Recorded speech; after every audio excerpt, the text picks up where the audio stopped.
Hey, listeners, have you ever wondered what you're missing on the Patreon? Let us ask you these questions. Do you like the Pre-Fixe? There's an extended version of it every week on the Patreon called the a la carte. Do you miss your favorite dead celebrities? We have a medium who comes on to talk to them on the Patreon. Are you an astrology buff? We have an astrologer who comes to the Patreon to read the celebrity stars. Do you want to hear what we edit out of the podcast? Then you can listen to our cutting room floor episodes on the Patreon. Do you ever wish we could fix you? Then listen to our all-tier advice episodes right now on the Patreon. And if you ever want to kiki with other listeners of this pod, come to one of our hilarious live Zoom spectaculars. Still not convinced? No problem. Head on over to patreon.com/fixingfamouspeople to listen to an example episode of each of these, absolutely free. See you on Patreon. Where's Shelly? Basketball game? Crushed it. And the day's just getting started. Now, kicking it with my crew. When I need a quick snack, Go-Go Squeeze Active Fruit Blend with electrolytes pouches are always in the starting lineup. Made with real fruit and select electrolytes. And so tasty. From workouts to hangouts to whatever's next, I go with Go-Go Squeeze Active. Snag yours on your next store run. Available on Amazon. This is Fixing Famous People, the podcast where two reality television producers pitch solutions to save celebrities in dire straits. But first, let's get to the Pre-Fixe, your weekly pop culture roundup. You know, Christopher, I really do feel in my bones that there's a day coming, maybe not in 2025, but perhaps in 2026, when we're going to have to stop saying where's Shelly because we're going to fucking find her, as they say. Yeah. Dominick, tectonic is not the word to describe what happened this week. Like, what's stratospheric? Like, what's below the tectonic plates? Like magma? Like, what's below those plates is the rotting corpse of Shelly Miscavige, perhaps, but or not. Go ahead. Tell us. Jenna Miscavige rocks the cocks of everyone who pays attention to anything late last week by saying, "Hi, TikTok. My name's Jenna Miscavige. David Miscavige is my uncle, and I'm left the church a few years ago, and I'm just going to start talking shit on the internet, so get ready." And then a few days later, Jenna Miscavige releases another TikTok video, which was very interesting because she maintains Shelly Miscavige is very much alive. And she's like, this woman goes to the chiropractor. She goes to Italian restaurants. I know Leah Remini reported her missing and everyone's like, where's Shelly? But, and I quote, she says, please remember that Shelly is the Ghislaine Maxwell of Scientology, the absolute sidekick henchman to all this evil that's taking place, basically telling all of us who are like saying, where's worried Shelly? About her? Yeah, like to be like, you shouldn't, because she's complicit. Like, you should actually hope that worms are eating her right now. That's not a direct quote, but that's what I read between the lines. No, hard to hear from us, especially. Like, hard to receive that. Yeah, she's the Ghislaine she could be the Ghislaine Maxwell of Scientology. She's like, honestly, she goes, Shelly Miscavige, not Vicky Victim here, at all. Like, her life is still, it seems to be dipped in glitter and gold. Now, I can't remember, she suggested a location, I think, where Shelly might be. Did she name a city or someone, or say Scientology's got boats everywhere and all this other shit? Florida, but we knew that, like, she was allegedly somewhere in Florida, like near Clearwater. Florida or California? I think Florida. I know it's one of them. I know it's one of them. But know that upon hearing this TikTok, Hassan was walking around my house going, first, not saying she's getting her back cracked. He was saying, Shelly Miscavige, she's getting her back blown out. That's what he was saying. She's getting her back blown out. I don't know, but he's saying, but like, as in like getting her back cracked. He was doing it a weird Italian accent. He was going, Shelly Miscavige is getting her back blown out and eating a buca di beppo. That's what he was saying. For fancy Italian restaurants, he was saying that she was eating a buca di beppo. First of all, Hassan's not well, which has already been documented both on and off this podcast. Correct. But secondly, they are two very that's the thing about Scientology is like Leah Remini aside, the people who come forward, I'm sorry, you all. I know you were treated poorly and you were in a cult, but a lot of them are loons. Like they come up of all the things that she probably knows Shelly's doing. She's like the chiropractor and an Italian restaurant. Like, don't give assholes like us shit to make fun of. Give us something better than this. Don't make people like your partner walk around the house speaking like Super Mario Brothers. Give us something to chew on. Look, I'm happy to hear that Shelly is alive. I loved the perspective of don't look at her as a victim because it makes sense. And now it's like bring her forward so we can press charges. You know what I mean? Now it's like bring her forward for like where is she as in like not in the prison system? Like we must our battle cry might have to change, which is it's hard. What would it be? Like what would it be like instead of where's Shelly? I don't want to pull a Jada Pinkett Smith and just come up here and be like, kill her every week. But is it Dominick kill Shelly? Dominick who? Did I say Jada Pinkett Smith? Who did I say? I don't know who that is. Or do you mean Jada Pinklet Smith? Because that's what you used to call her. It's been so long since she's come up. She went away. Jada. Where is she? Jada, hit us up, girl. Where have you been? You were like Miss 2023 on this podcast. We were crucifying her, and she took the note. She was like, "Get me out of here." For real, where's she been? She's taking a rest. She's taking a rest. That turkey is out of the oven. It's piping hot, and it's going to rest before being served to the family. That's what she is right now. Is she under the red table? Where is she? I don't know. Maybe it fell on her. I have absolutely no idea. But by the time that last episode, I don't even know if that's airing anymore. There were so many Smiths around the table. They needed Bruce Wayne's table. There were so many people on it. It was like the Last Supper at the end of it. It was like every single person that's ever been there.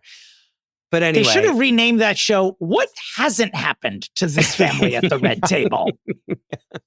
Like, there are more plot lines in the Smith family than on Grey's Anatomy at this point. Like, what every subject you can think of, Tyra Banks looks at the red table and is like, wow, I thought I could make anything about myself. Holy shiz. Gotta just see what happens. We bring up Jada. We gotta loop her back in here. I know. Where's Jada? Where's Jada Pinklet Smith? That's it. Oh my God. Should we just say where's Jada instead of where's Shelly from now on? No, but like where's Shelly to me now is like, it's no longer just like a question being posed to Scientology that they can't explain. It is justice. It's Judy justice is what it is. Well, I don't know what this next story has to do with justice, but I will tell you that I am, as you know, because we've spoken about this offline too much, actually. MSNBC has dropped the NBC and will now be known as MS Now. The Now stands for like news, opinions, and world events or something. But here's the thing. We'll get to that second part after. Go ahead. This is the thing. I mean, I want to say this might be the worst branding I've ever seen because in life ever. The MS is separate from Now. Anyway, it doesn't even matter what the font is because it's called MS Now. And when I look at it, all I think of is multiple sclerosis. Now, why would you name why would you name that anything? What Dominick, is wrong with you? It's like remember in 30 Rock when they were doing the concert and it was Kidney Now. Yes, it's the same thing. And we just because I have similar issues with the astrological sign Cancer. I don't like that it's named that because whenever someone's like she's a Cancer, I'm like, is she a poisonous person or was the bitch just born in July? Like it shouldn't be called Is that what you cancer. thought I was? Did you think I had cancer when we first met and I told you that? I think you're both. Can we say no? You're neither. You're neither poisonous nor ill. Anyway. You're just a July gal. But the same thing, even like, when someone says, oh, what do those ladies do? Oh, their home care, their home health aides. I don't even like to hear aides in that. I don't like lunch aides. If a disease is a disease, it shouldn't be, it should have no other meanings. Yeah, we need a synonym for these other things, right? We need you know what? Let's fix the Zodiac. Let's fix the Zodiac. No, let's fix MS Now is what I actually want to fix. Okay. What if we did an episode where we just fixed like 4 or 5 of the stupidest things ever things. about world. Let's fix the Zodiac. Let's fix MS Now. We'll just call it like a loose ends episode where we just fix a couple of things. We will do that. We'll have one coming up where we fix a couple of things like ridiculous that. Because things. this is just atrocious. Basically, so it's we can atrocious. just complain. Basically, so you and I can just complain and do this for 45 minutes and then be done. Yeah. That's the episode.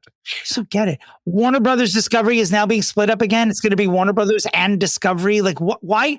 All these things are like marrying each other and then getting divorced. These companies are like people. Okay, 2 things. 1, MS Now. I don't want, when I turn on cable news, I know that you're going to laugh in my face, and you should, for what I'm about to say. But like, again, at the end of the day, like, I want the news to just like tell me what happened. I don't like these shows where it's like, and now we have 6 people around a round table where they fight with each other. I'm like, the opinion part of this, cut it out, to quote Full House. You lost it. Coulier. You like, first of all, the fact that you're going back to a Dave Coulier quote is like when his popularity is when you lost that battle. Like this has been like the slippery slope. No, I know. That's why I said you should laugh in my face. But like, I won't even joke. Listen to 10-10 Wins. I'm not even joking Dominick, about it. It's Linda Lopez so is calling me in, I think. Like, I think I have to. It's so straightforward. The fact that it's news, opinion, world, world events. Like, I don't want news and opinion next to each other. I want you to just tell me the news. But again, that's like truly not what it is anymore. And so that's on me. But it's just like hilarious that they're not even trying to say we're just news. You spice it up too. If you're going to be multiple sclerosis now and it's going to be news, opinion, have the W stand for like wagon wheel Watusi. Like spice the shit up. I couldn't be, oh wow, a news channel that's going to focus on news. Of course, do we want that? Sure. Is anyone going to watch it? No. No, baby. No, not MS Now. Okay, What? 10-10 Wins, Dominick. I'm gonna stop. Yeah. I'm telling you, 10-10 Wins is all you need. It is like occasionally you'll hear like an anchor, who can't help the bias a little bit. Sure. But it's only about like New York shit. It's never about like what Trump is doing or any of the wars. They're like as balanced as possible. My only problem with them, especially in the morning, is that the anchors tell a lot of dad jokes. Oh, brother. And it drives me a little bit nutty. You'll hear what I mean. Scott Stanford, you'll hear all these straight men selling their straight jokes. I'm like, guys, save it for beer pong. Like, I'm at the gym. What popsicle stick did you find this off of? Yeah, get me to Linda Lopez. Like, just get me the news, baby. Give me 22 minutes, you'll give me the world. Goodbye. Guess what CNN is now? It's 14 hours of Real Housewives reunions. That's what CNN is. And Dominick, I'm not joking at all. They're like, okay, we brought the people together to fight each other. And then that's what they do. And then that's what they say is like cable news. Anyway. No, it's like watching a hockey game. It literally is like watching people beat each other up on a hockey game. Not even like a UFC fight. WWE. Can you smell what The Rock is cooking? That's what I'm seeing. Anyway. All right, let's move on. Wait, but WB in Discovery or whatever, I'm not done. Sorry. Oh, you're going to harp on that now? Go for it. Go for it. It is maddening. I feel like we must speak on this since we work in television. It's maddening to like continue to go to my jobs where I make television and make it as good as I possibly can. And then have all of the people that we work for be like, well, we didn't make like $17 billion off of this one show that you put $2 million into. So like, now I guess we have to be sold to this thing. And now we have to figure out what the amount of reshuffling that is constantly happening at these these streaming behemoths is absolutely laughable at best. And, many people at home hear about all the jobs you have, and they do not hear about me chiming in for now over a year about the TV shows I'm doing. And I mean, honestly, and I don't know how much I've said it on this pod before, but I just don't want to do it anymore. Yeah. If something comes my way and I do need the money and it's like a short-term gig for 3 months and just do it. Yeah, sure. But it's not, I did it for 30 years. And when I tell you it is not fun anymore, like no more of this hashtag crew life, hashtag set life. It's hashtag bullshit. It's not fun at all.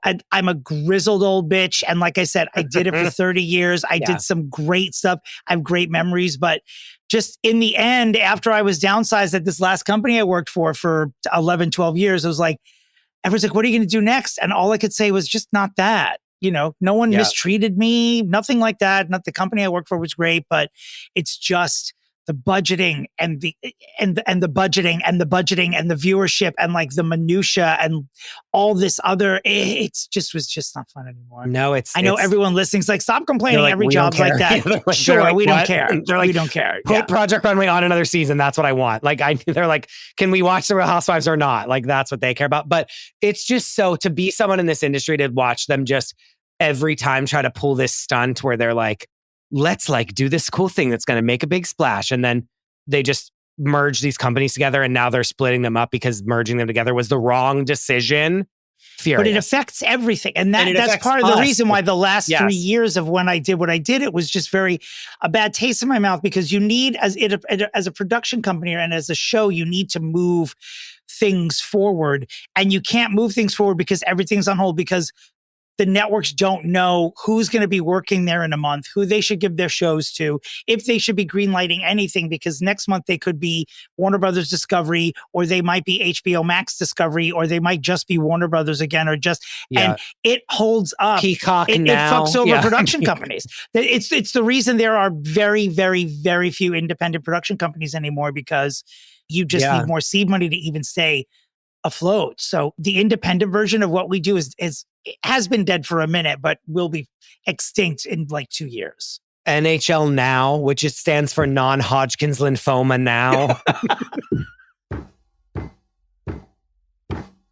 How long have you been sitting on that? Dumbest How long have you been sitting on 1 minute, but like the dumbest. Anyway, light a joint after I have to. I need to calm down. Okay. Go ahead. Let's move on to something a little more joyous. More info about Taylor Swift's album. All of the track listings came through. People on the internet are delivering by saying, where is the track called Know Me Malone? If this is the memes are incredible. It's great. Like, Life of a Showgirl, and it's like the dumbest person ever. Like, just the memes are on another level. Incredible. Taylor Swift is an absolute industry. Now, she gave an interview when she finally dropped all this information on her boyfriend and his brother's podcast last week.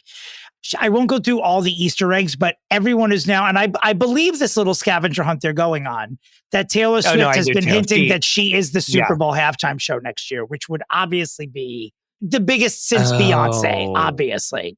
Oh, you didn't know I was going to say that, did you? No, I sure didn't. Is that real? Like people think that for real? I mean, they've always thought that, but like, they think this is the year. I guess the few Easter eggs I can remember is that she was talking about sourdough and making sourdough, and apparently the mascot of whatever team plays in San Francisco, which is where the next Super Bowl is, their mascot is called like sourdough Sam or sourdough Sally or whatever. And so everyone's connected it back to they've already selected Taylor Swift to do the halftime show because her album will be out just for 3 months at the time. And she hasn't done it. And it's a logical choice. It's really smart. Of course. Why wouldn't she do it? Why wouldn't she? Well, because they don't pay them. So that's why. She's a billionaire. She is all about the money. So that's why she doesn't need it. She could probably buy the NFL with what she made on the tour. But sure. She doesn't need it, but that's why she hasn't done it yet. But anyway, that's big. You don't get bigger than that. Then we have to, that's Avengers Endgame. Then we have to just fold it in for a minute. No, she is, as a fan of Beyonce and everyone, all superstars, I'm usually a general fan of, except for Katy Perry.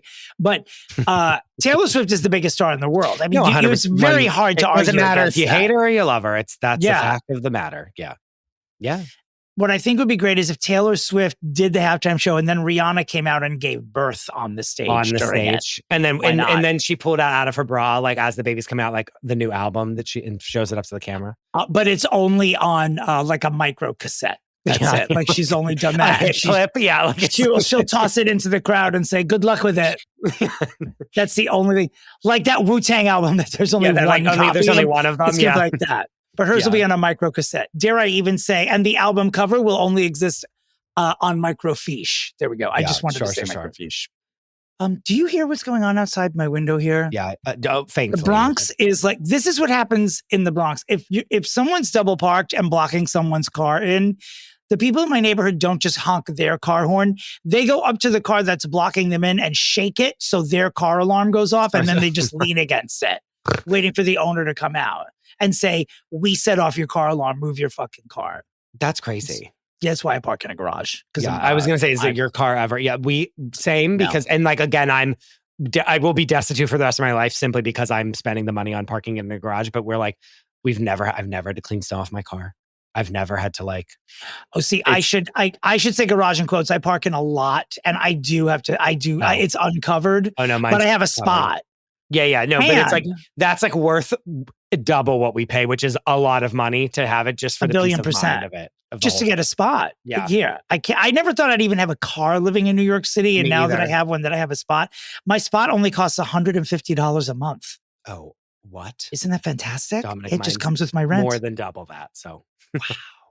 Well, you live in Hoboken, I live in the Bronx, so that's a little more. Sure. Okay. Is it like your building's garage or a public garage? It's just like a public garage, but you can like buy a spot there. Okay, anyway. Thanks for coming to this episode of Bronx Talk, everybody. Do you want me to give you my routing number too? People are actually going to write in that they loved hearing us talk about that.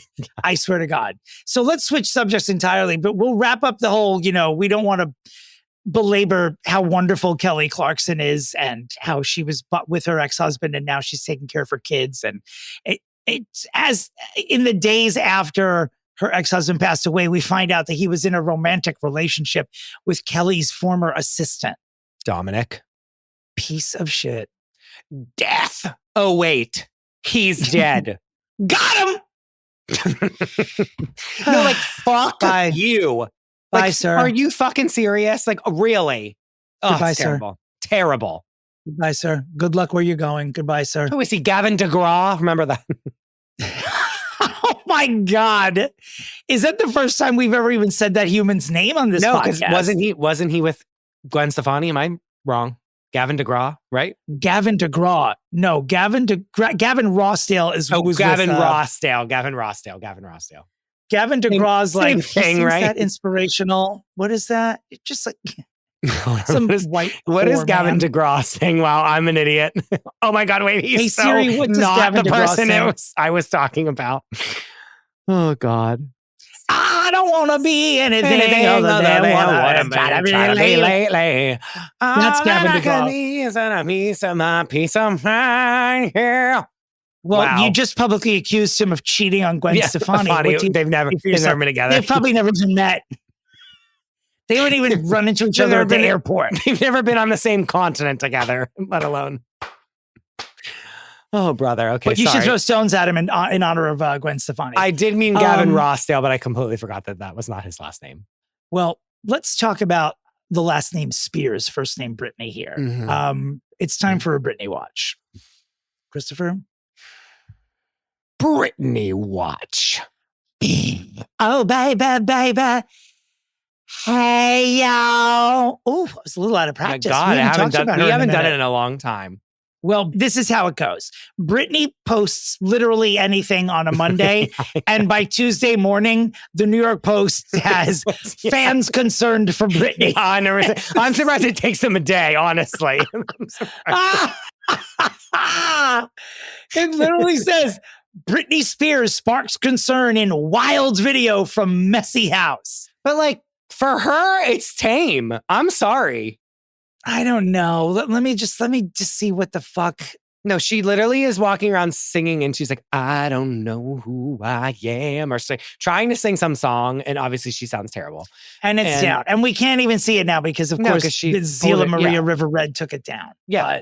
But comparatively to like her in Mexico, remember when she was in that red dress, like spinning around crazy at that bar and being like a crazy person? And then remember whenever she was like, obviously the knives, duh. You know what I mean? Compared to those things, like this was nothing. She was walking around fixing her light and she was like singing a song and like I think it was just because she was like drifting in and out of coherence. It seemed she was when just singing like and she was singing the words, I don't know who I am. To which when people sent it to me, I said, do any of us know who we are? What would happen if like Justin Bieber and Britney Spears became a couple? Like, what if the two of them became a couple and she had his child? What do you think they would name it? Oh my God, I don't even know. I don't even know. Would they just call it Maniac? Do you think would they name the child no matter the gender, just Maniac? Maniac Spears Bieber? I actually was sitting with this truly to be like, what do we do about Britney? And there's really nothing we can do. And I feel that her Instagram does live as a reminder to us all the horrors of fame. Mm. Like if we really want to get down to it, it's like we caused this. All of us. No, you're not dragging me. No. You're not dragging me into this. I wanted her to stay in the conservatorship. I will not. I will not be a part of Which this. that's this that I'm talking about. Like we all, like her huge amount of fame and no safety as a child with her piece of fucking dog shit parents and cunt ass where sister. is that? Where the fuck are they? Nowhere. Evil one-legged That man. one-legged piece of shit. Fuck him. This has all been caused because of that. Her Instagram is a reminder of the horrors of fame, period. And again, at least she's just like walking around her house, like looking, like she's not shaving her head. She's not driving in that car all crazy where like she would like sometimes almost like spin out of control and die. She's just like in her house being weird. Like at least she's safe and we're safe and the community is safe and like paparazzi aren't like attacking her. Right? No? What? I'm just saying, like, there's worse ways. At least she's safe and we're safe. So you From admit her. you admit her being on the streets is a danger to society. 100%. Dominick, yes. Come on, let's why? No. To make her life better. I don't think it would make her life better. This is a year. We'll fight about this at her funeral. And P.S. We'll both be dead before she dies, I'm sure. She's going to live to be like 100. 1 million years. So her spirit will just like transcend science. Truly. As it should, by the way. It's just going to be her and Mariah Carey when all is said and done. And like the roaches. And they're like skeleton. They're like that thing of SpongeBob with the grandma and then like the great grandma. That's the spine. Do you know what I'm talking about? Yes. That's the two of them. So everyone's going to be dead. It's just going to be Mariah and Britney left here. And I would bet you $1 billion they could be here for all of eternity and Mariah will not have one conversation with her. She will not even engage. Britney would be like, oh, and Mariah would just go, trash. Oh. Oh, you're still here? I haven't seen you. Okay, so you know who's not in a good mood today? Who I don't know that I've ever seen her in a good mood now that I think about it.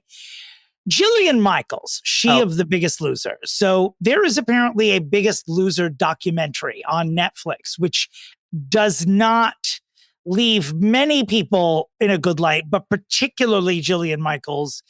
And she is spitting mad. Like she is saying that people in the documentary are saying that she was a bad trainer and these are people that she's never trained before. She is being accused of giving caffeine pills to some of the contestants on The Biggest Loser, which is apparently a big no-no to get them to lose weight quicker. Which is what Britney Spears was accused of using as the reason to get her into the conservatorship, by the way. Not to... Caffeine pills? That's how they originally got... They said that she was doing drugs, which were caffeine pills. Yes. Were they saying that she was getting these narcotics from Jillian Michaels at the time? No, but I'm just saying, like, that's all. Just to defend myself in the last story. But anyway. I think in the interest of clicks, I would like to publicly state that Britney Spears did get caffeine pills from Jillian Michaels. If you'd like to sue us, I can be reached at my website, stomentary.com. So she like went on TMZ and started hooting and hollering, and I think she's going to file a lawsuit. But not a good look for her. She's been around recently because she's making all these strange like TED Talks that are sort of outside of her wheelhouse. Like I don't know what sort of businesses she's dipping in and out of, but she's not having a good year. Her reputation's not having a good year. And you want to know why, Dominick? Because she's fully fucking MAGA and goes on these cable when it's time for a Real Housewives reunion on CNN every day at 2. She's there every fucking day, and she's like, "Let's fight and let me talk about how black people are terrible." Blah blah blah, and like the most racist bullshit stuff that you could ever think in your life. She's like, "Yeah, duh," and I'm like, "Oh my god!" And then she's on like she's trying to get people to do timeshares. And the people are like, I can't buy a house. Like, how the fuck am I supposed to do a timeshare? Those timeshare companies, by the way, good Lord. Yes. Predatory. Anyway, yeah. So then they're like, they're like, I can't afford a real home. How am I supposed to afford a timeshare? And I tell you, I watched this video of her and she literally talks about like, she just says every buzzword possible in one sentence. That's like, income, passive income, this blank, like strategy, synergy, blah, blah, blah, this and that. And like, we need to be thinking this way. And they're like, no, like, I'm saying like, I don't have the money to buy this. What? Like, and she's just like, yeah. And that's because of like blank. And all these buzzwords that I want to say to you. It's insane. She's actually might be nominated to be on the Unfixables list soon. I was about to say, I don't know what the language you're using with me actually has me interested in buying whatever she's selling. I mean, I think she's a genius through you. Okay, great. Everything you said. I have to log off and actually go buy this Jillian Michaels timeshare. Can you imagine? I would buy a Jillian Michaels timeshare if every time I opened the refrigerator, I heard a voice recording of her screaming at me not to eat anything inside of it. That's the only way I would do it. Which is AKA The Biggest Loser. I haven't watched it yet, though, but I want Jillian to. Michaels. Yeah, I'll watch it this weekend. Yeah, fuck you, actually. And did she participate? Because that's the best way to do it correctly is participate in the documentary so that they have to say, this person said that you did caffeine, you gave them caffeine pills, and then she can refute it. I honestly don't know, but that's $1 million question that I'll find out when I watch it. Oh, God, I fucking hate her. Anyway. Well, speaking of MAGA, let's move quickly through this because I don't want your head to pop off. But yeah, Donald you're really Trump pressing me. You're really... will likely be hosting the Kennedy Center honors this year. So, God. It's under this new regime, the Kennedy Center, which we all know he wants to rename the Melania Trump Be Better Center for the Middling Arts. And this year, the nominees, the carefully selected nominees are the original Phantom of the Opera, Michael Crawford, country music singer George Strait, action star Sylvester Stallone, heard of him, the rock band Kiss, and in a bit of a surprise, the singer of I Will Survive and the gay anthem I Am What I Am, Gloria Gaynor, who received a horrific amount of backlash from the LGBTQ community after this went out. Because you do have the option of turning it down. We know this because none other than Prince of Scientology Thomas Louise Cruz was offered the Kennedy Center honor this year, and due to quote unquote scheduling issues, he turned it down because he would not be able to accept. So look at Tom Cruise being some sort of left-wing hero. Okay, this week. goodbye. Yeah, sure. For 1 second. Did we just swap Gloria Gaynor for Tom Cruise? No, please no. In 2025. Please no. I can't wait for him to get up there and be like, we're good. I'm not even going to do an impression of him, but like him just literally just mumbling on where it's like supposed to be like the Oscars and they're like really hosting something and him just mumble on about nothing. And then him being like, oh wait, I'm supposed to like introduce someone. It's going to be fucking hilarious. The memes of that are going to be incredible. The Coldplay Kiss Cam, which of course ended a C-suite marriage famously at the beginning of the summer, still exists. And Chris Martin, the president of Coldplay or whatever they're called. Sure. The president of Coldplay. The emperor of Coldplay. Base is defending it. And it is just like, if you don't want to get caught. Yeah, not my fault. Yeah, no. What did I do? It's probably the highlight. Like people, I'm sure, are going there. 1,000,000%. Absolutely. I may go to every Coldplay show I can afford with the hopes of getting on that camera and kissing whoever's next to me as though I'm not supposed to be. Yeah. That's the fun. Madonna turned 67 this week. 67 years old. She's still working on the album with a lot of the same team that did Ray of Light. I think it's coming out next year. The most important thing about her birthday is that she spent it in Italy with family, friends, and her 29-year-old boyfriend. Guys, this is what we call a role model. I'm just going to put a period on that and move on without giving any details of why I believe so. God bless America. Let's get louder. Yeah, that is what you call a role model. Is what she's always been goals. No matter what she's doing, she's goals. And didn't she have like multiple Labubus like chained on her and her birthday thing? I don't know. I wouldn't be surprised. No, I think I saw that. Anyway. Anna Wintour is stepping down as the creative head of American Vogue. And it appears as though, although nothing is confirmed yet, that the front runner is the daughter of Candice Bergen. You remember her as Murphy Brown, and director Louis Malle. And her name is Chloe Malle. And apparently she is someone in the fashion world and someone who Anna thinks probably has the best chance of closely replicating what it is she does. If you see pictures of her, she looks exactly like what you would think the elegant daughter of Candice Bergen and a French director would look like. And she absolutely looks like someone who you think could take Anna Wintour's place. Running Vogue. Yeah. Yeah. And I don't mean any of this in a bad way, by the way. No, I mean, it's just like, if she's good, she's good, give it to her. It just is the facts. But, yeah. Yeah, I mean, she wasn't going to pick like a sophomore at FIT for this job. This was obviously only going to be a Nepo hire. And if it has to be Candace Bergen's bloodline, I'm all for it. Like, this also isn't like Jenna and like who's going to replace Hoda. Like this, like she's already an editor at Vogue. Do you know what I mean? It's like, it's not like it's going to be someone that's already there that they're then going to put into, it's not there. This isn't like who's going to replace Tyra Banks as the host of America's Next Top Model. So we look forward to seeing how it unfolds. It looks like the rumored romance between Katy Perry and former Canadian Prime Minister Justin Trudeau has come to an end. I know, so soon. It's almost as if wasn't real. Almost as if he went to dinner with her and listened to her talk for 2 hours and then ran home screaming, "Let's change my number." Or again, like it simply just was for publicity. Much like when J-Lo and Kevin Costner went out to dinner and what's it called? And you and I were about to like jump off of a bridge. Because now, I don't think that J-Lo and Kevin actually did the deed. I do think Justin Trudeau and Katy Perry were biblical with each other. You think? I 100% do. I 100% do. I think that they were biblical. And I also think that he probably, after that, because I'm guessing Katy Perry not only doesn't give a dinner partner a chance to get in a word edgewise, I bet she talks all through sex, like from top to bottom, to the point where you're like, I'm going to think about anyone else and finish because I need to get you out of my home. That's what I think Justin Trudeau was thinking. And I think at the end of the date, when Katy Perry said, "Do you want to see each other again?" he just basically said what the entire planet said about her last album. And that is, no, thank you. Goodbye. Yeah. And that was the end of it. Sure. He's a hot piece of ass and he can get whoever. He can do better than Katy Perry. Yeah, but I will say some Canadian listeners have been DMing me and they were like, he's a loser now. Like they're over him.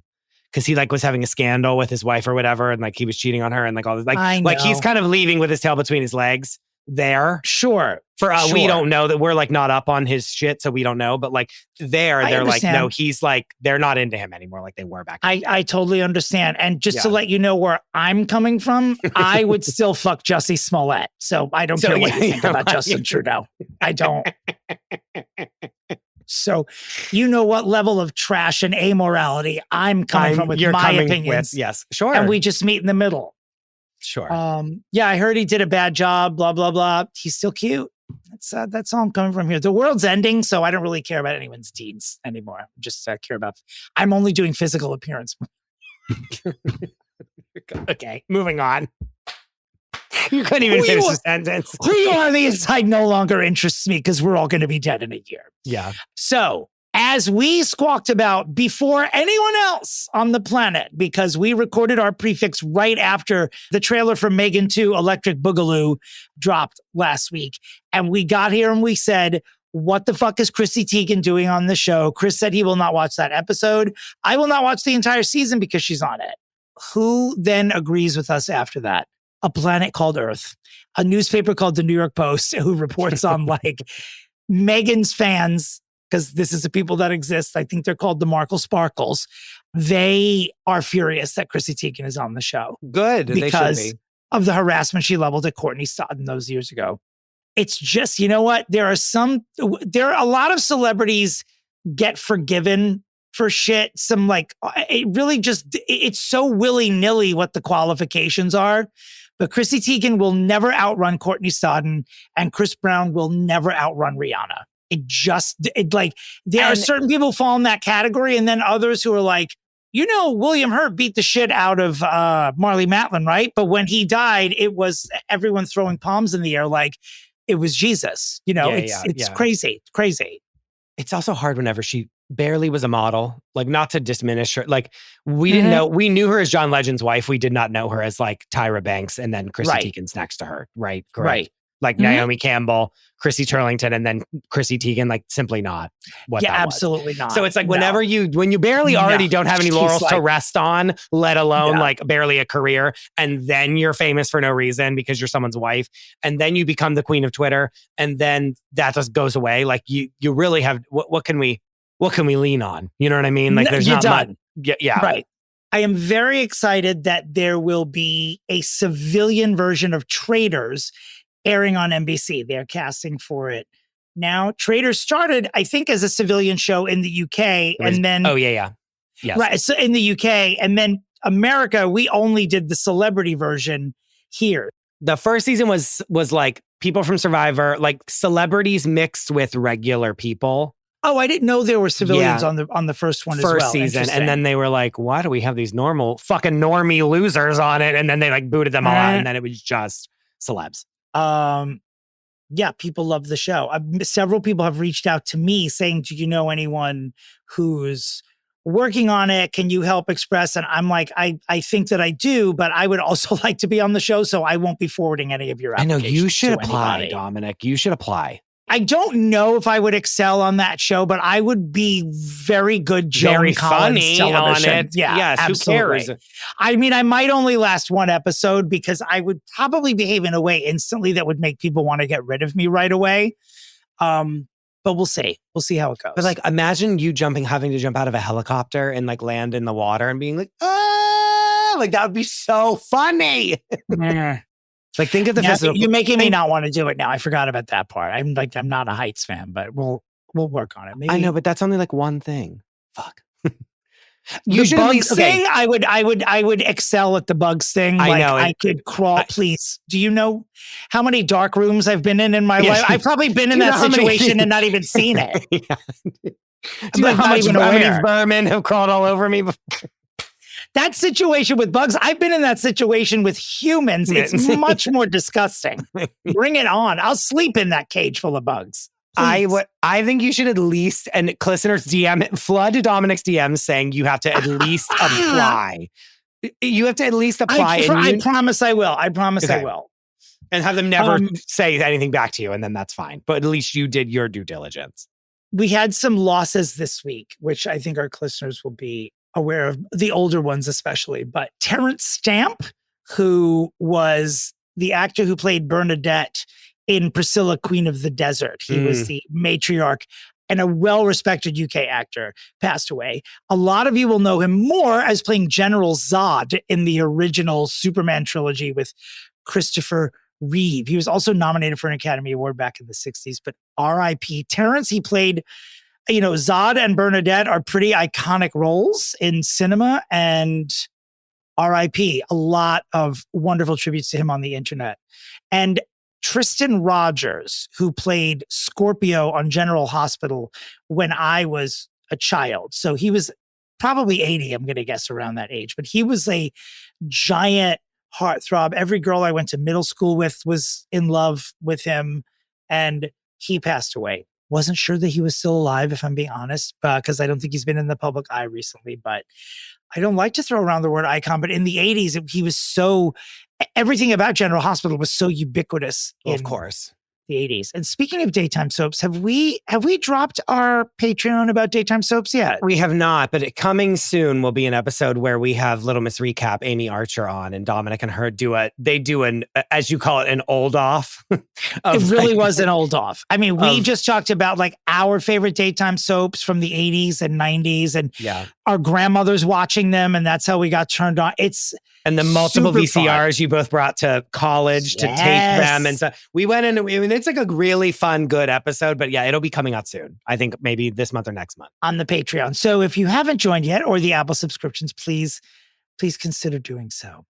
Wait, you've seen the trailer for the Charlie Sheen documentary on Netflix, correct? Yes, which was that not my exact pitch, by the way? I believe that it was. Now, I'm sure some of you are thinking that episode was only about 5 weeks ago, and this documentary appears to have been completed long before that. You don't know that that's true. So what we're saying publicly, in addition to the news I broke earlier about Jillian Michaels poisoning Britney Spears, please know Christopher DeRosa will be filing a lawsuit for not getting EP credit on the Charlie Sheen documentary on Netflix, which he came up with 5 weeks ago. So. I will be filing charges, yes. And we thank the listenership for their support. But like, that was exactly my pitch. Like, have all the people in his life that were closest to him, like, given carte blanche to tell everything truthful about him in a documentary on Netflix. Which is your exact pitch. Exactly. And we did not know that the documentary existed. At all. And will I be covering his memoir on Glamorous Trash, Chelsea Devantez, Our Mother's podcast? I sure will. Yeah, I'm so mad because I'm supposed to be covering the second half of Cher's autobiography on that podcast, but the old lady moved it to 2026. Coming up on the a la carte, Kristen Wiig's new role in the new He-Man movie. There's a new Dan Levy comedy on Netflix. There are new documentaries coming out about The Situation. Yeah, you heard me. And Sinead O'Connor. Our old friend Amanda Knox, who we did a great interview with that is on the Patreon right now. There's a new Hulu miniseries about That her show ordeal that is so executive produced by Monica Lewinsky, I might add. And it's getting 5 stars across the board from everybody. Looks so fucking good. I can't wait to watch it. It looks so fucking good. Anyway. And we will talk about that and some other quirky fun stuff on this week's a la carte. But before we leave today, one story and then the results of last week's Fix. Who won, Christopher or I, in fixing And Just Like That creator Michael Patrick King? I wanted you all to know that Kate Goslin has gone back to being a nurse. And when asked why by a reporter, she said, because I have bills to pay and I have many children. Period. It was like the most I've ever liked Kate Goslin because it was such a stupid question. And she was like, why does anyone have a job? Because they're fun? She's like, I need money. Yeah. Yeah. Not to harken back to Amanda Knox, but she's like, everyone thinks that once you become famous, that means that you're rich. And that's just not true. I love the way that you tied that in there. That's perfect. I also love that Monica Lewinsky is EPing this. We'll talk about it more in the a la carte. P.S. looks incredible. Oh my God. Better than ever. Like, better oh my God. than She ever. Incredible. Anyway, continue. That's coming up. Christopher, will you divulge the results of last week's listener vote on whose fix would enter the annals of FFP history? Mine or yours? Fixing Michael Patrick King. Before I get there, really quickly, Megan K, one of our listeners that's on Patreon, said this was truly a much needed episode because I truly need people to be honest about MPK. He needs to retire. Go away. Is he involved with the comeback revival? Because that has me, all capitals, heavily worried. Heavily, baby. So just saying. And she wants us to do a deep dive on between him and Darren. I feel like there's a future feud TV series. Between him and Darren Star. Feud, him and Darren Star, which I think would be incredible. Would that be, if Ryan Murphy actually did that, it would be hilarious. Amazing. The winner with 41% of the vote. 41%? Weren't there only two? There were three.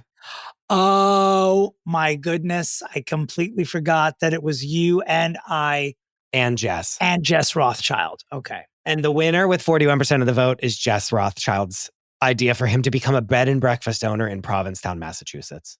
That bitch. People want him. I mean, congratulations. People want him out of here. Like they want him gone. And every person that voted for Jess would absolutely, as much as they might pretend to hate MPK, would want to stay at the bed and breakfast and take a selfie with him. Oh, yeah. 100%. 100%. Speaking of And Just Like That and Michael Patrick King. Well, that is, by the way, that is the 6th time this year that our guest has beaten us. No, people are getting good at it. We're old and we're grizzled. What did you call yourself? Old and grizzled? That's us now. I love grizzled. We've been pitching so many things. We've done it all. There's only so many regional on Golden Ponds people to see. For real, though, there's only so many roles in the Ghislaine Maxwell story that you can cast on your movie. That's not true. Unfortunately, he assaulted dozens of girls. Many people. There's a lot of roles. Yeah, which is horrific. Speaking of And Just Like That, we'll be talking all about the season 3 finale. Yes, it's a combination fix postmortem with our dear friend Kori Frederick. And by the way, we have never talked so much about something as we talked about And Just Like That. So when you see the On the Cutting Room Floor Patreons pop up for And Just Like That, there's at least 30 minutes of cutting room floor material that we did not air in this podcast because we could not shut the fuck up about it. And that Dominick called a Sophie's choice because he doesn't know what to cut. So it's not just dumb shit that we are let's throw it on there. This is quality content. It's all yeah, you know what? It's just 3 people who value their opinions very much screaming at each other in a length of time that was literally thrice the length of the actual series finale. So please come to the Patreon and laugh with us. It's maniacal. It's fun. And we'll see you fixing that show after these vital messages. Dominick, this is an episode multiple years in the making. Christopher, it's like I feel it's not as big as actually finding Shelly, but pop culturally, it could be there. It could be as close second. Honestly. Speaking of, the internet is on fire about Shelly this week, and we will. We must. That obviously we have just spoken about that in the Pre-Fixe, but wow. Anyway, our guest is one of my best friends. She's a television producer. Her and I first met on the set of the show called Chopped on Food Network. Maybe you've heard of it. Heard of it? 77 seasons and counting. Heard of it? Wow. And that was what, 13 years ago, probably? Yeah, 13 or 14 years ago. And that's crazy. And she's one of my best friends. Kori Frederick, welcome to the show. Thank you so much. Yay. I feel very #blessed to be here. I'm happy to hear that, because this show is a blessing to everyone who appears on it. You'll find your life changing in subtle ways after you leave it. I expect to. Mm-hmm. What's not a blessing is the subject matter that we're going to discuss. Yeah. Let's get right on into it. Well, before we do, this is the moment in our broadcast where we play a little something called the middle name game, where we ask our guests and Christopher to guess the middle names of whoever we're fixing. So we're sort of fixing, this is sort of like a hybrid fix and postmortem for the end of the series and Just Like That. Now, last week we fixed Michael Patrick King, and we had to guess Kim Cattrall's middle name as a result, because we already knew that Patrick was his middle name. This week, we refused to not play the game. So what we will do is, in honor of this series going off the air, we will do a double this week where we will guess both Cynthia Nixon and Kristen Davis's middle names. Now, if you're asking why we're not guessing Sarah Jessica Parker's middle name, then you should have your helmet refitted. So let's start first with Cynthia Nixon. Cynthia Nixon is 59 years of age. She's born April 9th, 1966. She was born in Manhattan, New York, and she is an Aries. What is Cynthia Nixon's middle name? This is gettable, by the way. May I? Yeah, go ahead, Please. Kori. I just want to say Denise. Beautiful guess. That's a great guess. It's not a winner, but it's a great fucking guess. Ruth. Also a good Damn guess. it. Cynthia Ellen Nixon. Oh, wasn't going to guess Ellen. Wasn't going to guess Ellen. I mean, the lesbian jokes are writing themselves. Were her parents prescient in naming her that? Did they guess the world's most famous lesbian? Or that Cynthia would become one? Who knows? Now we move on. Didn't know, touching down on Manhattan, New York as the birthplace. Like, I knew she was a New Yorker through and through, but didn't know that she was like truly a Manhattanite. Because she's Miranda. It gets worse. Her alma mater, Barnard College. Oh, brother. Everyone stop it. Yeah. It's like she might as well have gone to Sapphic University or had an exchange program on the island of Lesbos at some point. Enough. Sapphic University. Every time, I mean, we'll get to it, but every time that Joy on And Just Like That mentions that the dog's name is Sappho, I take a fork and I stick it into the back of my hand. Yeah, I'm like, this is so ridiculous. Okay, this one's a little bit harder. Think probably family name here. Those are always impossible. Kristen Davis is 60 years old, born February 23rd, 1965. She is a Pisces. She was born in Boulder, Colorado. Also, and I never mentioned this about Cynthia, but Kristen and Davis are her actual legal first and last names. So what is Kristen Davis's middle name? Family name, you're saying. So not Marie or one of those. That's family name. I'll even give you a hint. This could be someone's first name. It's not giving me that in the context. And I know that's confusing, but it could be someone's first name but it is more likely a last name or a family name. Oh. Is Concord. It I was like, is it a masculine middle name? I don't know. Yes, it is. I'll answer that. Yes. Concord's a great guess. I was thinking of jelly, and then it was like Concord grape jelly, and I was like, what's like a waspy-ish white name? Concord. But why were you thinking of jelly? Like, I don't what know. about Kristen Davis gives jelly? Chris also comes from grape country. We should note here. So he's got. I also like let my intuition. I try to practice my intuition on these, and I like try to let it come to me. And the first thing that came to me was Concord. I don't know why. Kristen, I want to say like Johnson. No, I mean, you're in the wheelhouse. Landon, spelled Landen, which is what led me to believe it's a family name. Because typically Landon's just like London with an A. And that's it. Kristen Landon Davis. So not Concord grape jelly. Not Concord. Not Concord or the alternate pronunciation of Concord. No, it is not.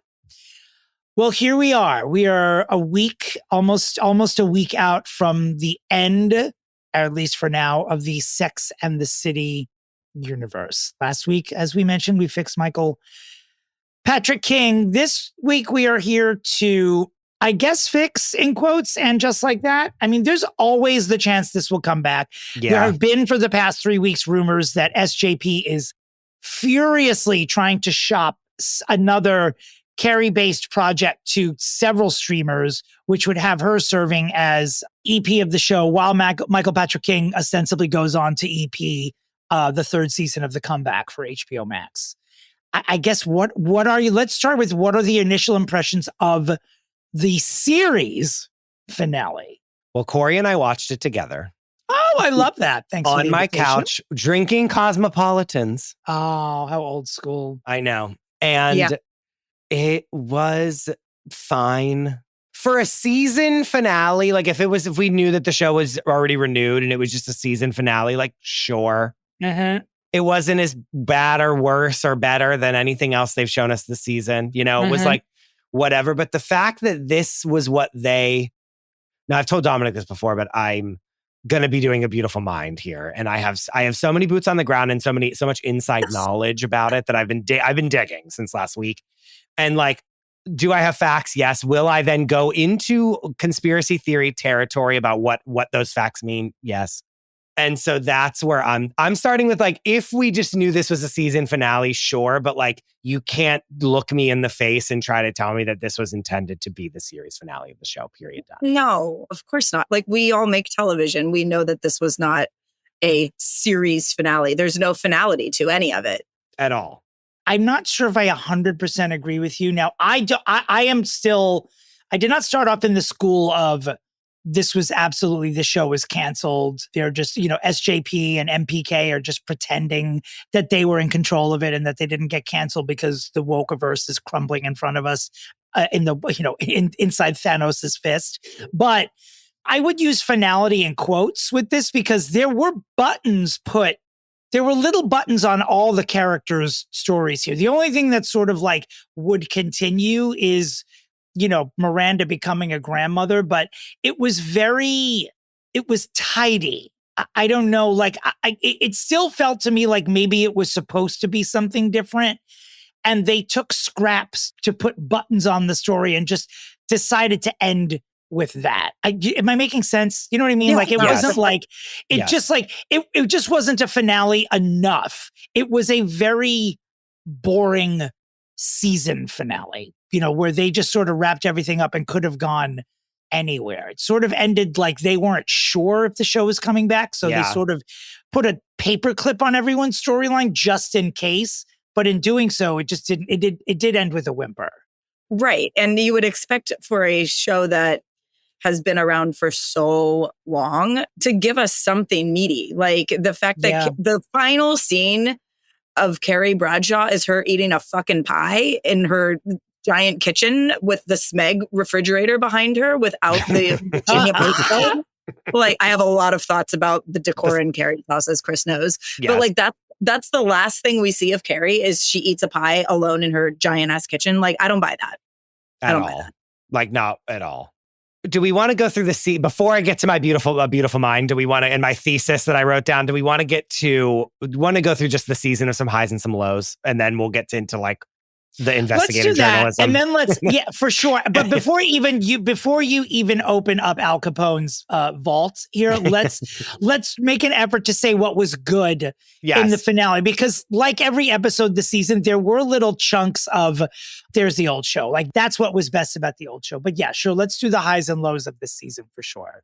I mean, for the finale, Jackie Hoffman obviously is a huge the biggest high of them all. That first scene of her just destroying that random woman and saying you're 2 croissants a week at best. Like that's funny. Yep. And very Sex in the City. And even her popping up to say one line in the finale. Gorgeous. Like just gorgeous. So like that isn't the finale. That was 2 episodes ago. Right. Her going off on that woman was when Carrie bought the pies. But this last week, she just showed up to be like, I'm still annoying. And then like we went away. Like it was great. It was great. It was great. I mean, we lived on the planet Earth in the finale, which was great, which I can't say about every episode of this show. Right. Like we lived on the planet Earth, like governing bodies of like how people interact on planet Earth did lend itself to these last episodes. Felt like a mid-season 5 episode of Sex and the City is what this series finale felt like. Did you notice? I mean, I'm sure you did, but I loved that the credit bed song was the Sex and the City theme song. I thought that was super. That was like at least a little bit of like, oh, maybe someone did go back and edit this after you quote unquote got canceled. Dominic, 1 billion. And that was it. And that was it. That was the only tweak they made. 1 billion%. I loved the karaoke episode. I know that people were like, I hate this. But in the karaoke episode, I felt that people were again, we were living on planet Earth and like human beings were interacting with other human beings as human beings will. Like the karaoke wasn't like, it was like Miranda trying so hard to be fun. And that's like very similar to, remember Monica and Friends back in the day being like, isn't this party so great? And everyone's like, no. And then Phoebe was like trafficking people out of there to go to Joey and Chandler's. Like that was what it was like giving me, which was funny and always a good dynamic. And then the one LTW's one son was singing every single song and everyone else wanted to sing. Like that was like, at least I'm in like a situational comedy aspect of something, you know? I think people really shit on that episode because they said old Miranda would never. But I feel that out of all of the characters, like they've actually given her room to grow and be a human being that was allowed to evolve over time. And with this new phase in her life, like not just like in terms of sexual identity and all of that, but like just being less of an uptight bitch, like they gave her room to be a person who grew. And so I think the internet like really hated that episode because they were like, old Miranda would never buy karaoke machine. That's like a Charlotte thing to do. But like Miranda was doing that for Charlotte and she knew her friend's dog had the cancer or whatever, you know. I heard compelling arguments for and against about what they did to Miranda. And as of the last episode, I agree with your argument, Kori. And I think that it wasn't just, I think that Miranda's natural progression as a character would be to become a kooky, old, perennially fire engine, red-haired New Yorker. Like she'll have that hair color. They fucked her up in the first season of And Just Like That, but she came back. And like her fate in life is just to be that sort of eccentric New Yorker. And in thinking that when watching the series finale, I almost forgave how she behaved when she was briefly Carrie's roommate. I thought was like Miranda went off the rails, like walking around naked and taking the last yogurt, which Chris and I have talked about extensively on this podcast.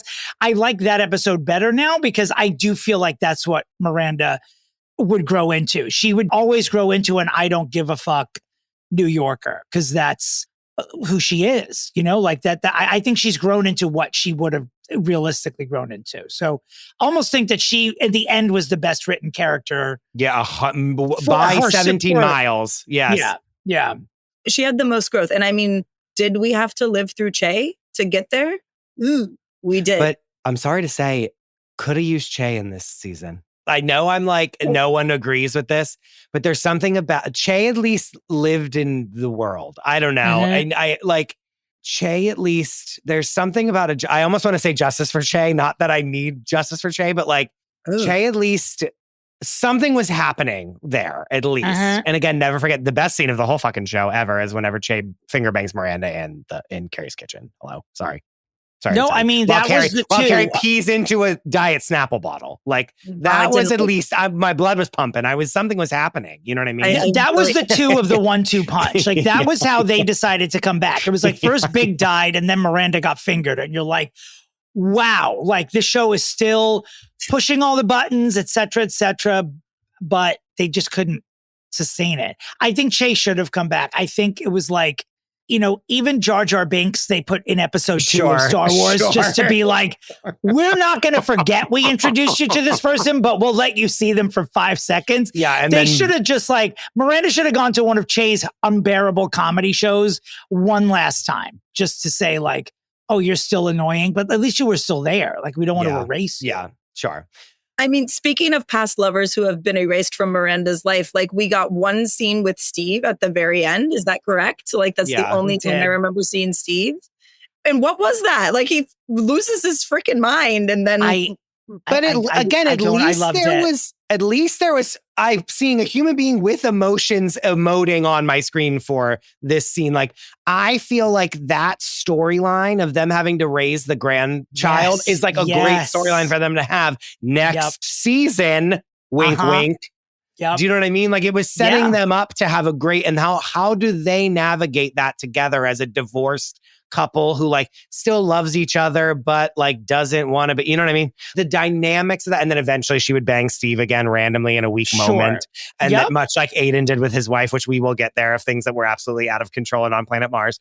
But like, then she's like, what do I do? Oh my God, blah, blah, blah. What am I going to tell Joy? Did the dogs see? Like, that's fun. And not it to was bring to me, it was the best. It was the best written scene in the episode for me because I'm not saying I disliked the scene, by the way. Yeah. Oh, you just what? That you just didn't what? Do you not? Like, you don't like Steve? Like, no, I was like, where is he in this season? Oh, sure. Until the very end. Yeah. We could have used more of him.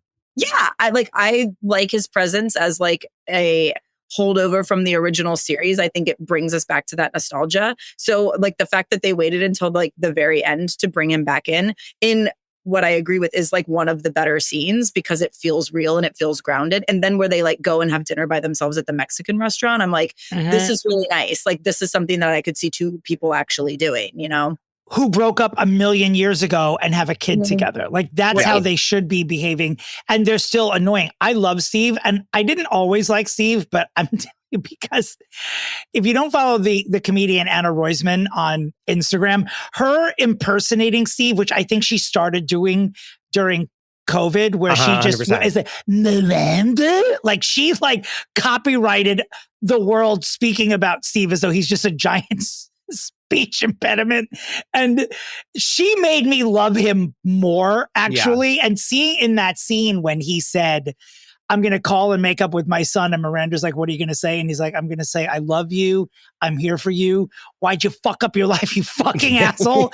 Was the best line to me in the whole, because it was the realest shit in the episode. I loved it. I love them. I love their relationship now. Yes. Well, and at one point she goes, and I'm sorry, she's a great actor. And even let's harken back to season 1 when they get in that fight. Remember her and like Carrie getting that fight at like that picnic table in the park? And she's like, what the you're fucking your whole life up. And she's like, fuck you. Like that was like real, like, hello, that's conflict, baby. You know what I mean? At one point, and when they're at the Mexican restaurant, Miranda goes, Steve, how did we get here? Like, she's like, oh my God, this is ridiculous that this is happening to us. Yeah. And it feels so real. And I'm like, this isn't Charlotte like scoring Adderall at the bread bakery at Amy's Bread. You know what I mean? Like, right. Do you know what I mean? Like, there's such ridiculous things going on in this show. And then when they hit us with something real that again is on planet Earth and not planet Krypton, like it feels so real. And you're like, wait, they could do this, but they choose not to because they choose insanity at every moment that they can. Or laziness. You know what I mean? Yeah. Like it wasn't like, because you shoot over to LTW. When I tell you that I am certain it took less time to edit Oppenheimer than it did this fucking documentary that she's doing, all due respect to the great subject matter, but give me an effing break, baby. Jesus. This, come on. It was too much. And then this whole storyline, which they and we're going to get to Chris's theories in a minute, but the way they wrapped up the flirting with the coworker in 1 45-second moment, I was like, whoa, we just hit the gas and then the car went off the cliff and now credits. Like that was, it was a good conversation, but there's no way it was supposed to end like that. But there's that was like, no way that story was supposed to end like that. Drawing out this relationship, drawing out this flirtation, like watching her and her husband's relationship have this road bump about the city comptroller, which don't get me started on that just yet, because I cannot with the city comptroller. Scott Stringer wishes it was that glamorous, that job. Listener, Scott Stringer is the actual comptroller of New York City, and you've never heard from him because you've never heard of the job What is the before. comptroller? Yeah, it's not. What is it? It's the production company accountant. That's what it is. It's the line producer of New York City. Which, by the way, is a recycled Sex and the City storyline, which Chris and I discovered when we went back and we each picked our favorite episode to watch from the original series. And Chris picked the episode where they go to Staten Island when our man, John Slattery, is running for city comptroller. When she meets him at the bar and he's the judge and she's the judge of the Not sexy fireman. Why didn't they just have Why didn't they just have LTW's dad run for comptroller twice, both before and after his death? For real. I do not even remember that. For real, I don't remember the comptroller. No, we watched because obviously after we saw Carrie twirl around in her apartment for no reason and eat pie, we were like, this is absolutely devastating. And then we were like, let's each pick. And I was like, which is the episode where they go to Staten Island and they're on the Staten Island ferry? And we clicked on that episode. And when I tell you that he's like, literally, she's like, oh, hey. And he looks so hot in it, by the way. It's John Slattery. And she's like, hi, how are you? And then he's like, I'm running for city comptroller. We were like, bah! Like we were screaming like banshees at like 1 o'clock in the morning. Like we were like, it was, The Cosmo had really kicked in at that time too. Yes. Even in the karaoke episode, whenever the dog, like, oh, this gift is for your dog that's dying. It's actually not the dog, blah, blah. I remember there being like hijinks. Like that's what we don't have in this show is like hijinks. Like there's parts where it was like, oh, this is a real sitcom where there's like a problem or plot point is set up. Then the characters go through that plot point and then there's comedy as they navigate the like error of their ways. Like we got that a little bit sometimes and that was like fun. But so much of the show is just not that anymore. They didn't get the blending right. They were never able to capture the blending between like, holy shit, these characters are so relatable. This is stuff that happens. And also like the nonsense, like someone shooting jizz in another person's eye. Like all that stuff was funny. And maybe the secret was that the Sex and the City was so sex based and this show was not. Maybe that's what was missing. But I maintain what I said last week. Samantha, she was the only actual adult on Sex and the City. Yeah. And that's what was missing. And on paper, it wouldn't appear that she would be this way, but the most seasoned person on that show was in fact the most adult, like she was the most outlandish character because of her sexcapades, but she sort of was the actual reality of the four women on that show, including Carrie. Like she would have been so disgusted by all the decisions. We said last week, Carrie never would have gotten back together with Aiden. Carrie would never have had this relationship with Aiden if Samantha was still on the show. She wouldn't have stood for it. She would have been like, are you out of your fucking mind?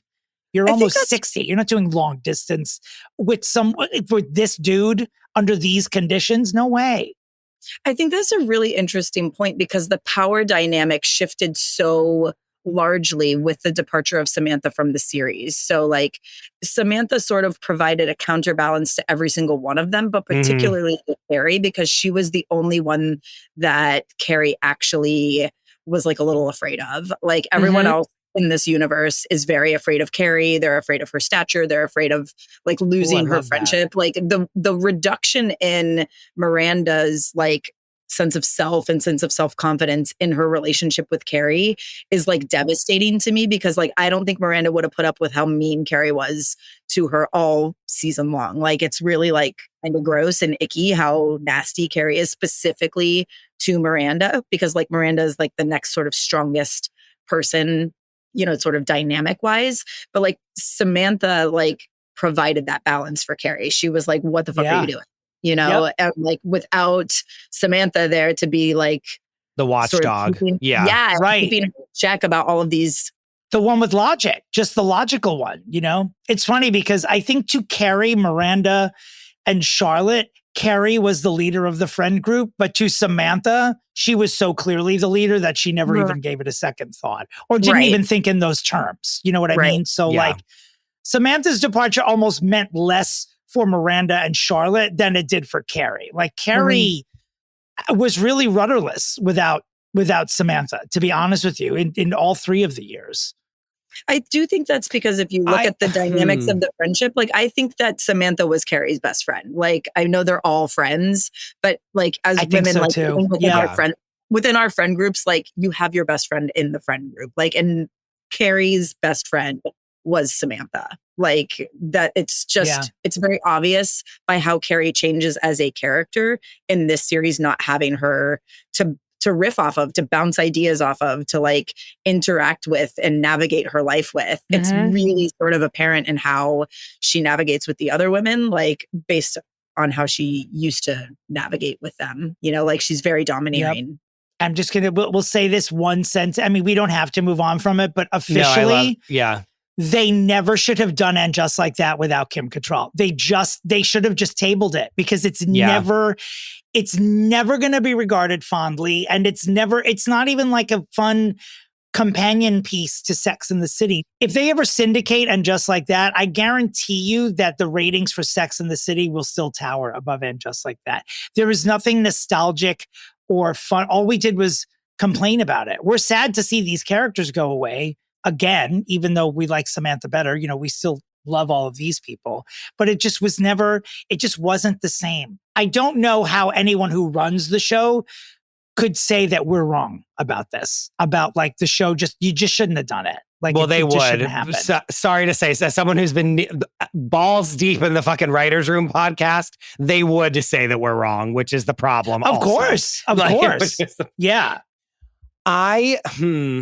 You know, are we ready for Chris DeRosa Investigates, or do you have? I do have a few more fun things to say. All right. The scene where they're at the wedding dress fashion show, was great. I liked when it. They're all there together and they're actually all. It was the biggest semblance of the diner, of them eating at cafeteria, LOL, like them going to the diner that we ever got on this show.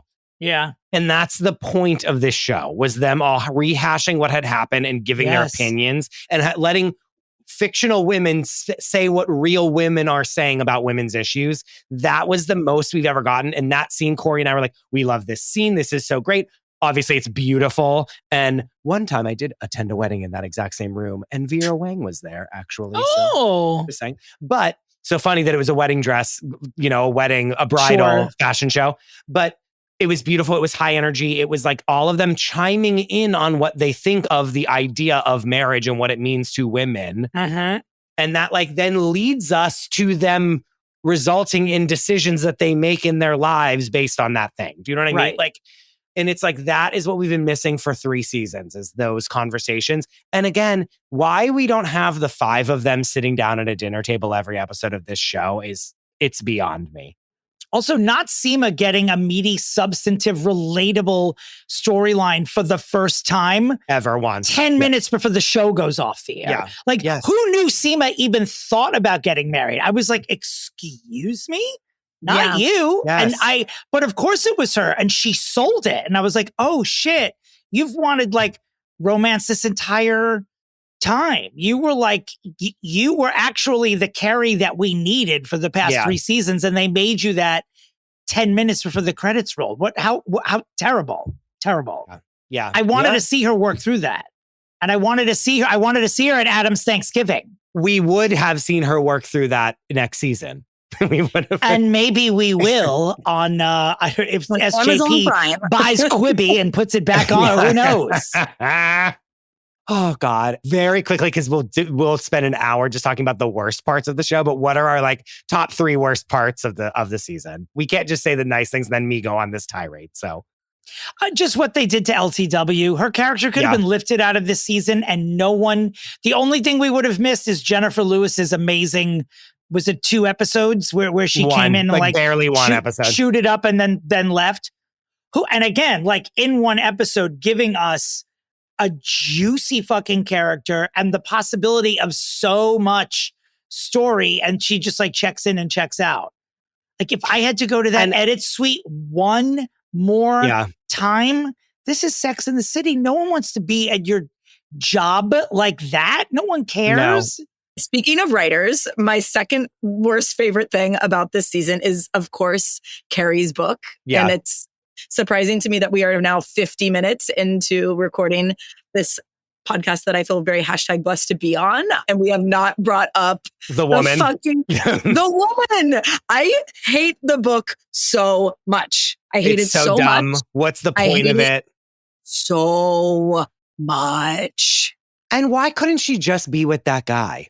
The writer guy. They are leading us to, she's like, I actually finally like am being seen as what my job is and not just like a blonde hoe that that some guy wants to fuck. You know what I mean? Like she truly is like, this man is reading my words and is impressed with what I do for a living. And I'm like seen for the first time. Like that could be a great ending to the show. Why wouldn't he just stick around and like go into it doesn't make any sense why he then, do you know what I'm saying? Like, why is it then that like... Well, they could have just gotten together. Like, even in the end, she's like, I might not be alone, but I am on my own. And she still could have been like, it doesn't mean I'm going to be in my apartment alone. Like, it just means like, I'm the old Carrie again. And like, send her out on a date with, what's his name, Duncan? Send her out on a date with them. Like, their last scene, like, they're just having dinner. You know, like who... Yeah. They didn't have to be so severe. Yeah, it's like yeah, the it most, was like... and just like that line too. She wasn't alone, but she was on her own. Why? What do you mean?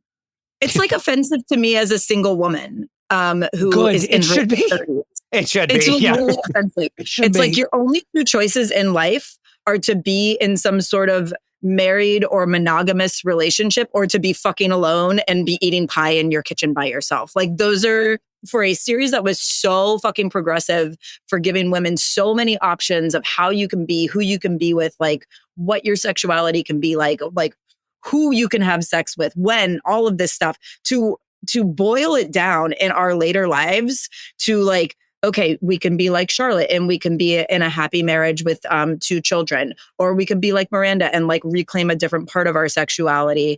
But Miranda yet again ends up in a relationship. Like Seema ends up in a relationship. Like LTW sticks with her husband after the flirtation. Like, so everybody ends up in a relationship except for Carrie. So you're trying to tell us that the narrative here is like, cool, everyone either ends up in a relationship or is just alone. There is no middle ground there, like whatsoever. Right. Like, which was the opposite of what Sex in the City sort of preached to us, you know? Yeah.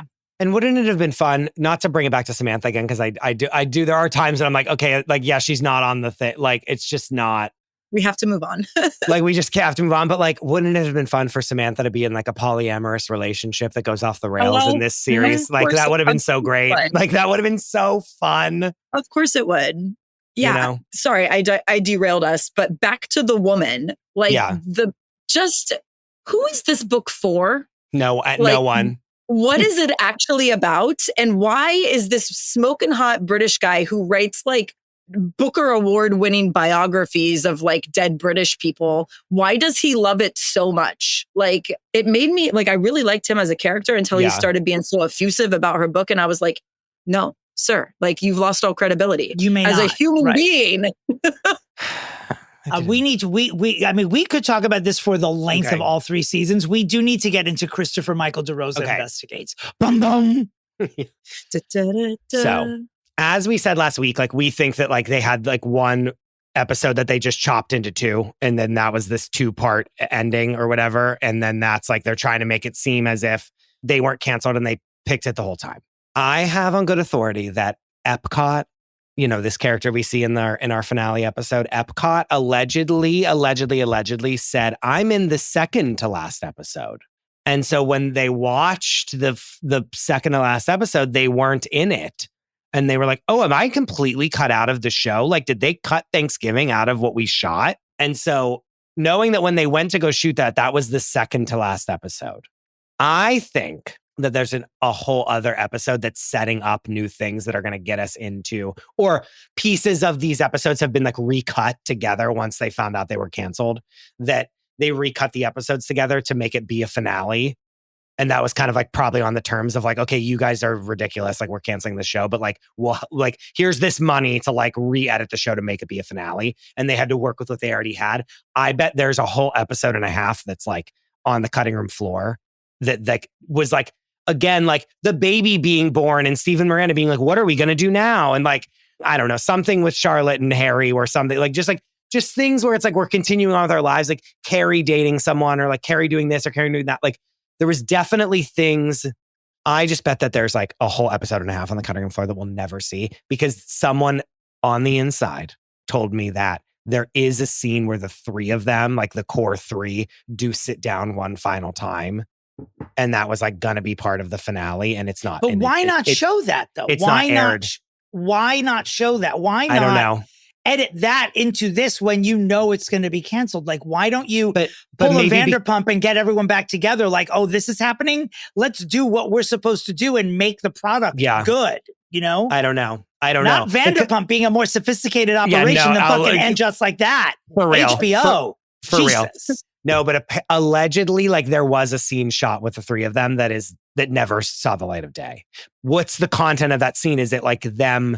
Is it not a finality? Is there no finality to that scene? Do you know what I'm saying? No, like, obviously it's Miranda fingering Charlotte. Obviously, like that's how you pass the torch, as it were. But you know what I mean? I believe then I still think there's a lost episode or a reunion or something. Like, I don't think she's done. And I think that the outcry probably stimulates them about how much the brand means to people. And I do think there's probably a reunion, something coming eventually. I don't know. And allegedly,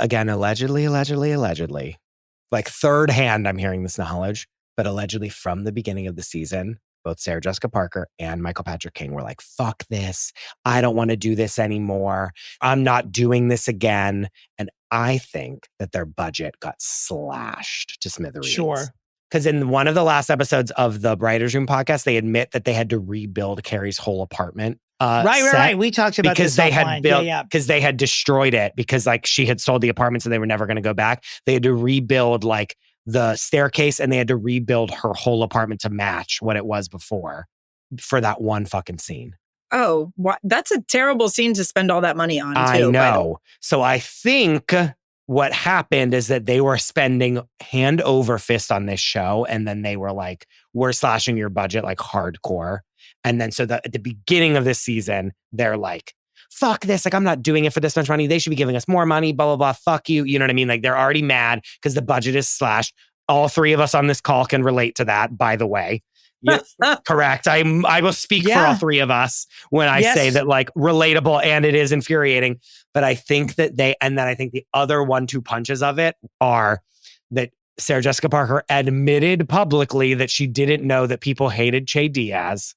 And then later in the season said, I don't watch the show. All of the things, including and then a reporter from the BBC told her that Katy Perry went to space earlier this year. Like, how on earth, like, it isn't possible. It's not possible. I know.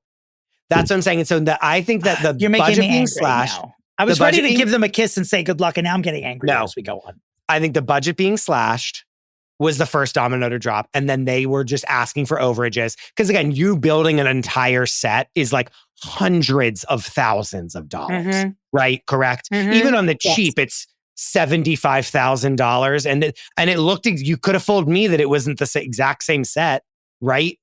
Like, yeah, I mean, close enough. I'm sorry, I'm not being vocal because I'm so busy like eye rolling. Being furious, yeah. But yes. Who are we? You at Jiffy Lube the other day? Like yesterday? Or no, Jiffy Lube was your savior, right? Jiffy Lube is the best. Pep Boys, the sponsor of tonight's episode, can suck all the dicks. Yeah. But like, that's humongous amounts of money that they're like spending on like one scene that could be like at a coffee shop. Do you know what I'm saying? Like, and Michael Patrick King is like, oh, we need them to come. We need to see if like, can you ever go back home? That's like our thing that we're trying to convey. And it's like, well, you could, again, she could just be at a bar with what's it going to be like, what's the apartment like now? And she just say like, oh, I turned it into 2. And Carrie be like, what? And then that's like, that's fun, you know?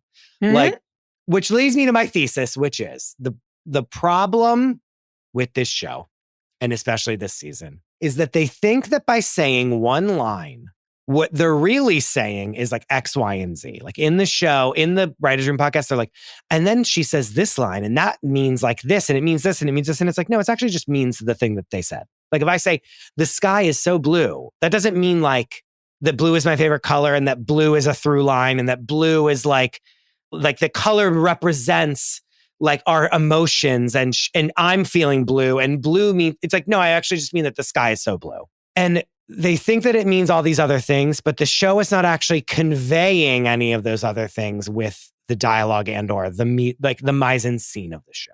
You saying something represents something on screen does not mean that it conveys that thing. Period. Mic drop. Period. And I couldn't help but wonder, why did you even bring the fucking thing back? Why? Yeah. Why? So here we are. We're at the arena. The red carpet is out. You know, we really, to fix And Just Like That, we should have, we tried to fix it for the last 3 seasons and no one listened to us. So here we are now in a postmortem.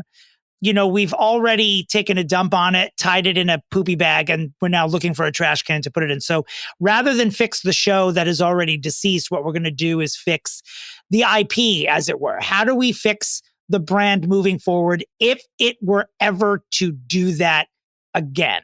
Smacking everyone in the face and bald for not including Samantha Jones in this, notwithstanding, obviously. So that's what we're going to do here. And that's what Kori will be choosing between Christopher and I, sort of fixing the legacy and how to do that with new product, basically. I love that. Fixing the legacy. Because I think that's what we've been talking about the whole time too.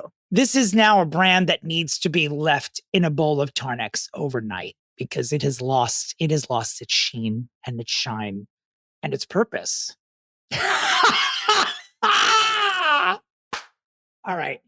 What you just did with your face there is the reason, and I don't want to wet the listener's whistle. we have to put this whole podcast on video from now. People need to see. We really do.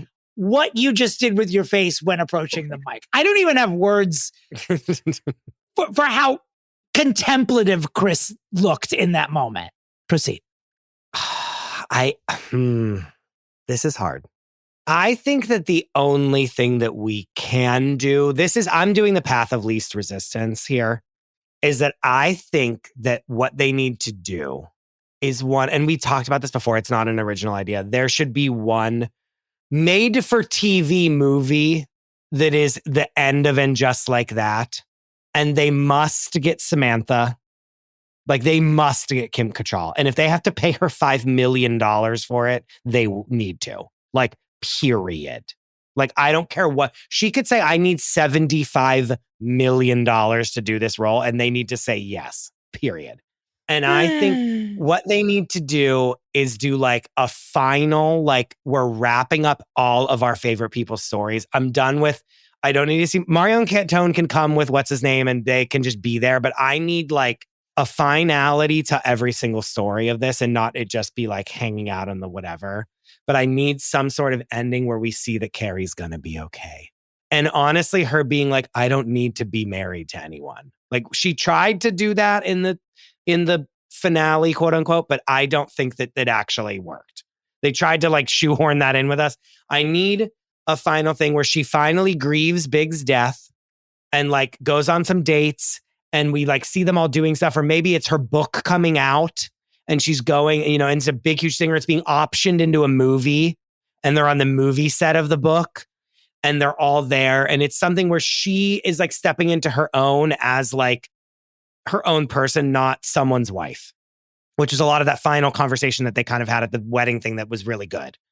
And it's like, then we see that like Harry and all them, like the fact that like Harry and Charlotte just bang one last time. And Lily's like, my parents are fucking in the other room. Carrie's sorry. I'll take that pie. Like, was disgusting.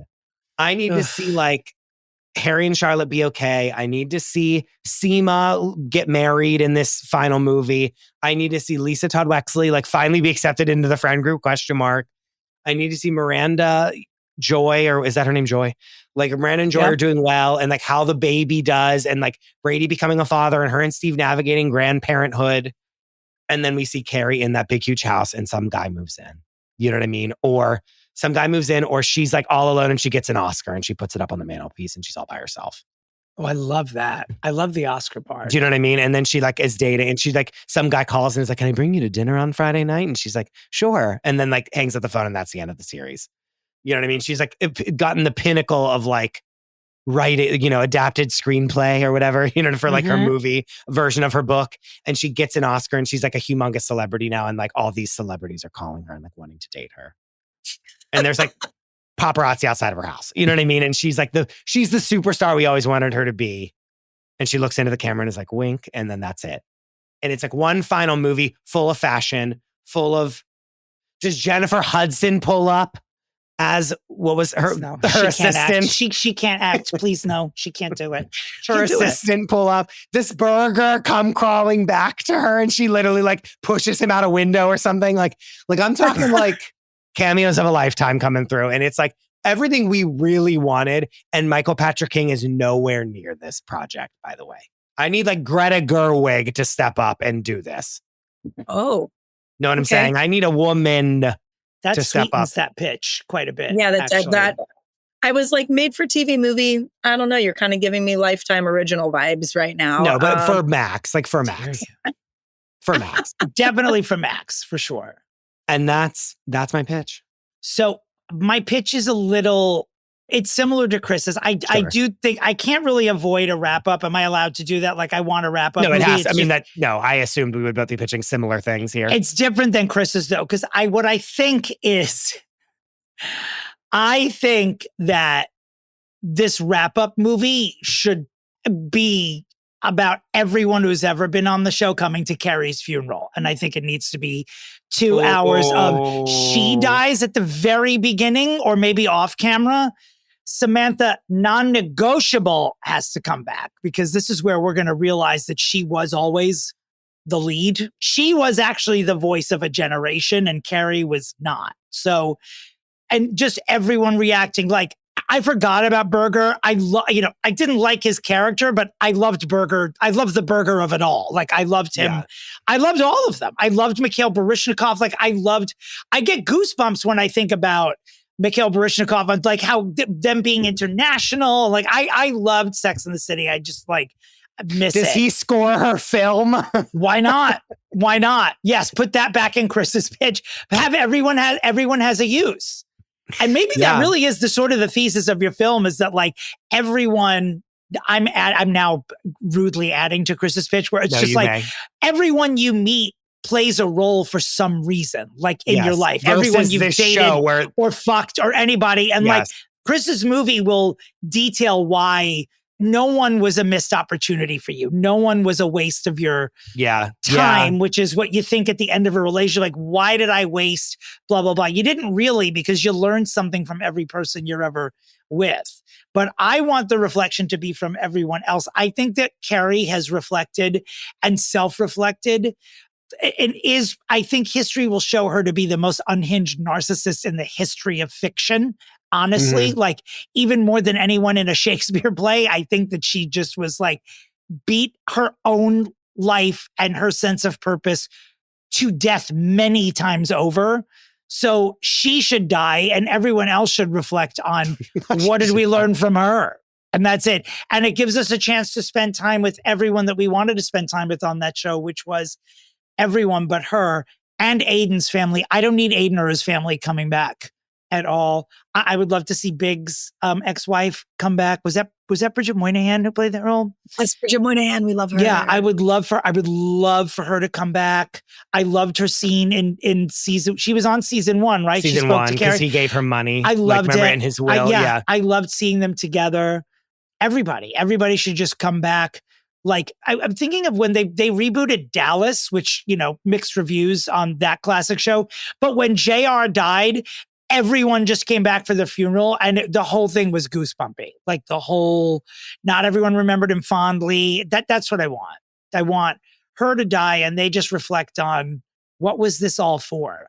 And I would love for someone to be like, I think she talked about it too much rather than just doing it. Because I think that's an actual life lesson. And that's it. And Samantha would be the one to say it. Like, yeah, she's just here talking about herself, buying a mansion, fucking or not fucking everyone who enters her life. I moved to London just because life is short and fuck it. I've already eaten everything at Magnolia. Time to leave. It's like Samantha knows that the four of them destroyed the experience of being in New York City, so she left. Truly. And that's my pitch. Relatable. I love her. Oh my. Carrie's funeral is good. I know. Oh, I don't know if I don't know if it gives everyone everything they need, but what do I do now? You have to decide which one of these you think is better. Which TV movie you want. Oh God. It's really hard because if they hadn't killed Big off in the very first episode of this reboot, I would be really on board for the death of a major player character. But I feel like it's a little repeaty. But sure. I love the idea of both of the made-for-TV movies, not on Lifetime, on HBO Max. No, on HBO Max, obviously. How dare you? That was just for you, Dom. We only pitch things for established streamers and the legitimate stage on this podcast. We wouldn't pitch anything for Lifetime. / I'm sure we have, by the way. No, we 100% have. Super fair. I think my only issue with a Carrie funeral is that I just love Sarah Jessica Parker so much. Like, I love seeing what kooky, weird outfit she's going to wear. Like, she's so beautiful. Like, even though I feel like this is the season that I disliked Carrie the most, like, I still liked watching Sarah Jessica Parker be on TV and play this character. Like, could there be flashbacks in the funeral, like, that she could be in? Sure. That, like, let's call them like scenes that hit the editing room floor, but like, new source material that would still involve Carrie. Yeah, like through as everyone tells them their story about her, it flashes back to the stories and then it's like happening in real time. I think the only flashback in my movie should be of her falling on the runway, and they should show it like 50 times during the movie. Like, anytime they reminisce about her, just show SJP falling on her face. Nothing else. I don't know. Am I allowed to pick a tie? You can. We can do a vote, which then the Patreon people vote. Yes.